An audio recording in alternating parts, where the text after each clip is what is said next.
not about trench coats. It's about tits. Well, You've got them too, though, I noticed. I mean, in a very chaste friendship kind of way, that is. they're there. They're there. You know, there's nothing that a couple of C's and D's can't accomplish in this world. Put me in the spotlight. It's been a permanent midnight. The most memorable thing for me that happened on set was, I think it was like the second day of shooting, and we were shooting over this bridge over the freeway. It was in the morning, and I just remember walking up on that bridge, and everybody's there, and everybody's got their coffee, and they're setting up, and they're setting down the dolly tracks, and you look out, and you can see the entire bay and the city, and it's beautiful, and I just remember going, fuck, man, this is hot. This is really awesome.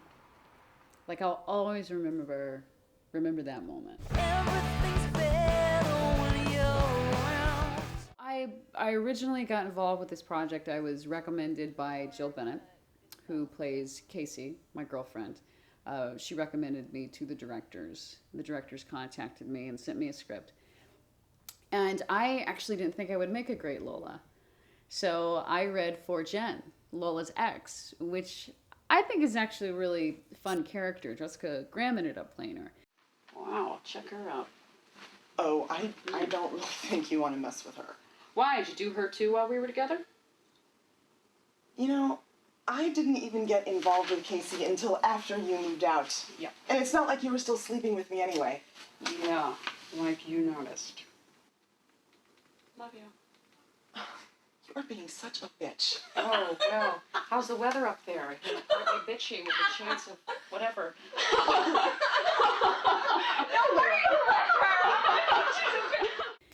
So I auditioned for Megan and Ellen, and they thought I'd make a great Lola. Okay, explain to Danielle what happened. Look, the prints look great. Okay, Danielle will see him. She'll be fine. Look at that. God. And asked me if I wanted to be the lead, and I said, wow, are you sure? And I ultimately took it, and the rest is history. Just exactly how long have you guys been doing business anyway? Oh, let me see. For about an hour and a half now. You know what? I was depending on you. I waited. I have a lot riding on this job. Yeah, I can see that, yeah. I had some rehearsals with Jill to get to know Jill. Also, Megan and Ellen, working with them was fantastic because they were very flexible as far as directors go, and as writers as well, on letting me kind of maneuver in a way, and maybe even sometimes maybe changing something, the wording of something, because they felt like it would resonate more with me.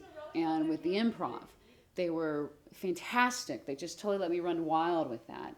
And you know, I'm a little bit of a flirt. You know, I like ladies, and Jen was not okay with that. I've been going nowhere fast. Take the wheel, about to crash. That is a question that I am asked a lot. Am I afraid of being typecast as a gay person? And I think any actor, you're going to get typecast as something, quite frankly. But I do believe my job as an actor is to keep working on my craft and to be as versatile as I can. That's my job. And if people focus more on my sexuality than on my performance, then I need to get back in class and I need to work even harder. It's been a permanent midnight.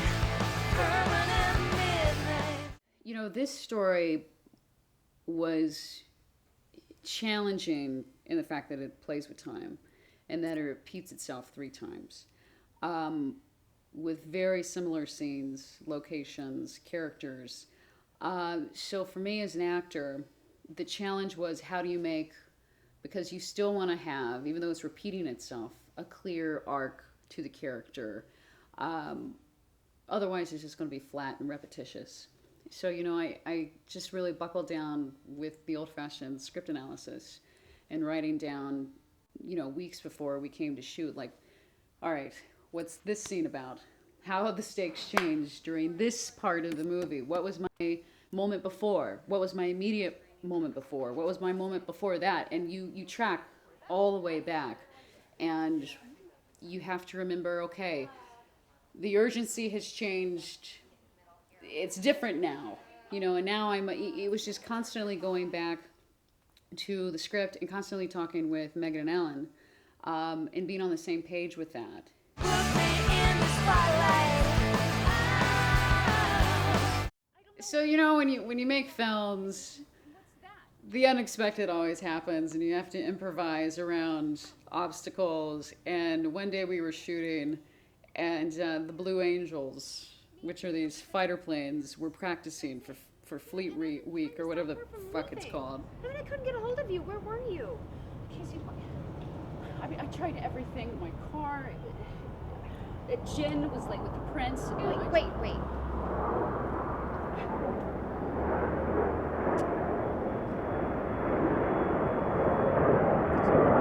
Thinking of something good.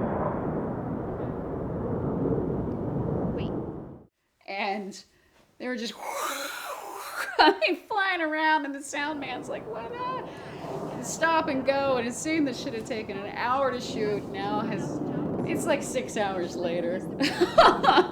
It was rough, but we got through it.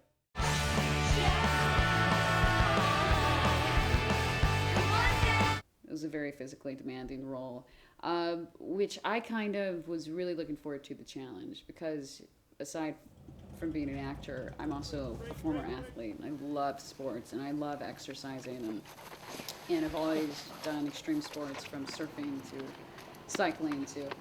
So I was looking forward to that. And quite honestly, there aren't many female roles that come along where you get to do that. So I did all of my own stunts, which for me was exciting. I love that. A lot of running, a lot of jumping off of stairs and biking off of curbs and sliding down hills, and I just thought it was a blast. Yeah, and I have a scar.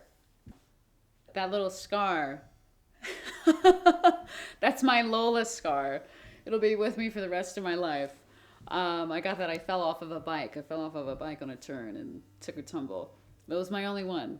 It was my only one.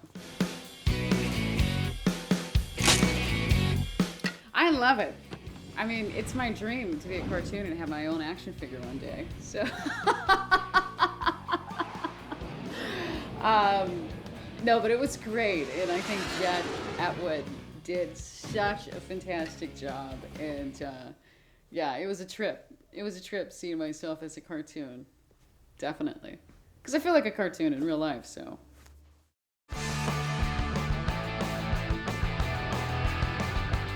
Where we store things here on set. If you need to store anything, just let me know. This is probably one of the happiest sets I've ever been on, and I think that starts from the top.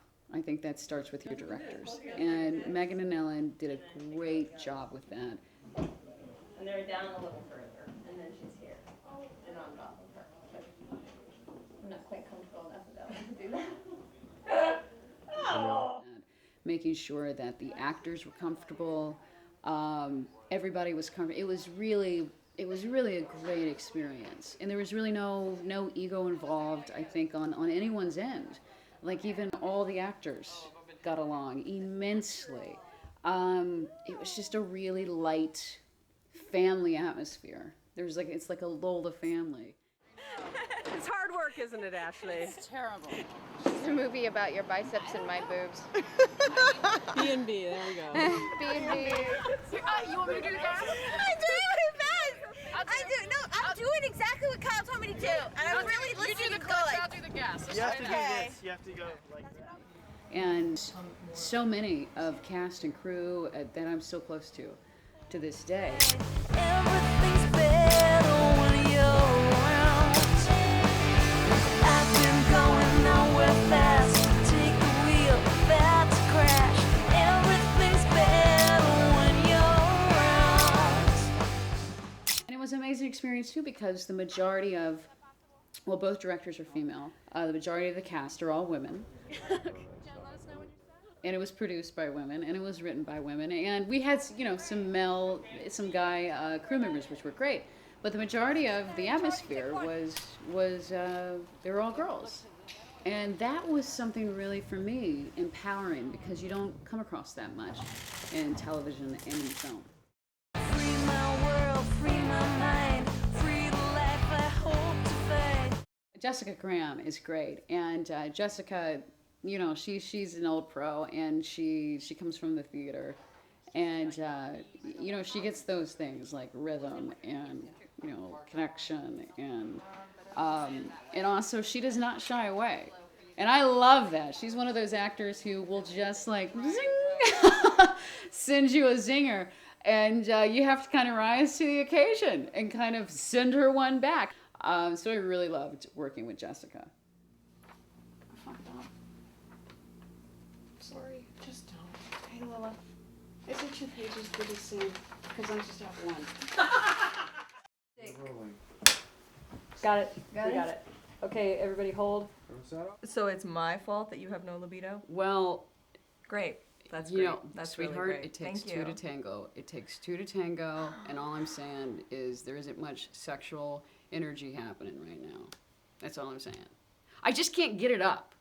I gotta have a little something going on. You gotta help with that little something.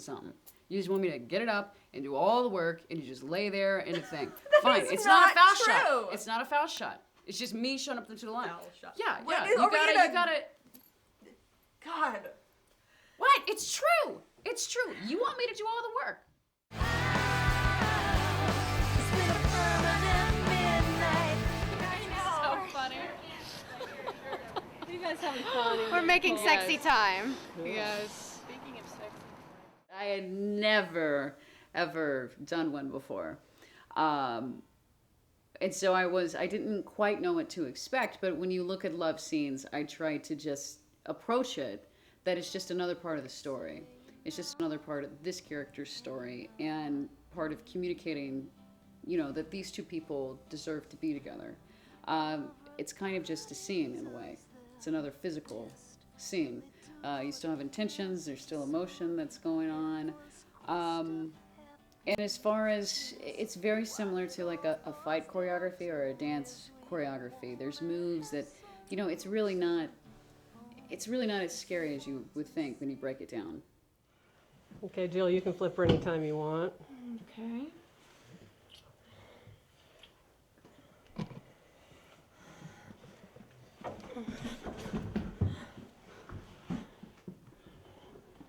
Okay, Jill, I want you to kiss her neck.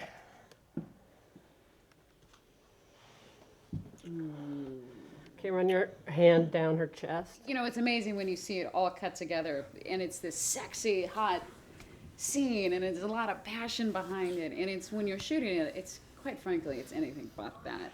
I mean, you got grips, lighting you, and you're like, okay, can you move a little bit more? I think it works.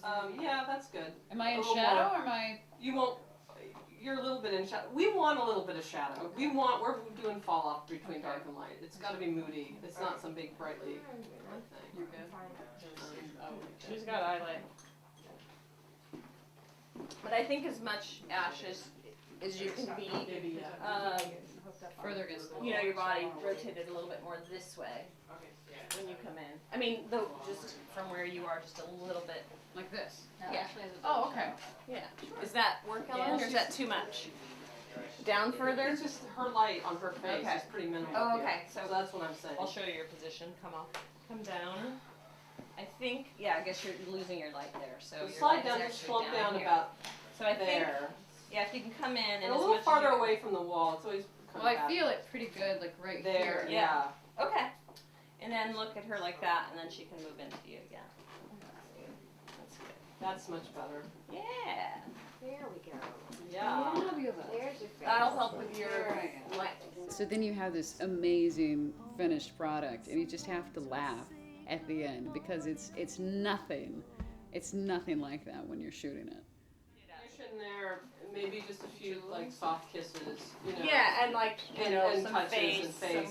some exchanges, and yeah, before we get into that, yeah. It's gonna look nice. So are we ready to have them step out? Yep. Okay, cool. Thank you.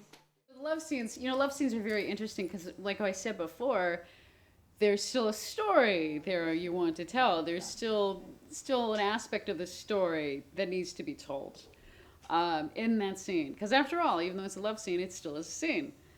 So I had never shot a love scene. I was a little bit nervous about that. Jill was great. She Oh, yeah. Touch my woolly smurf. Oh, yeah. Woolly smurf. I'd love to wear your glasses. What was that? Touch my woolly. Touch my woolly smurf. She completely put me at ease. Jill had a little bit more experience with that than I did. Let's go back. I'm sorry, let's do that one more time. I can't evidently undress a woman. Yeah, it's like you've never done this before, Ashley. I know. The shots of tequila helped. And I'm not kidding. But, love scenes I think are challenging, especially the part at the end. The first love scene is different from the last love scene, and the whole kind of the ongoing joke with Lola throughout each different segment is when is Lola going to climax, if you will. So at the finishing love scene, Lola has her opportunity. Now, from an actor's point of view, this could be slightly embarrassing, but once again, you have to break it down.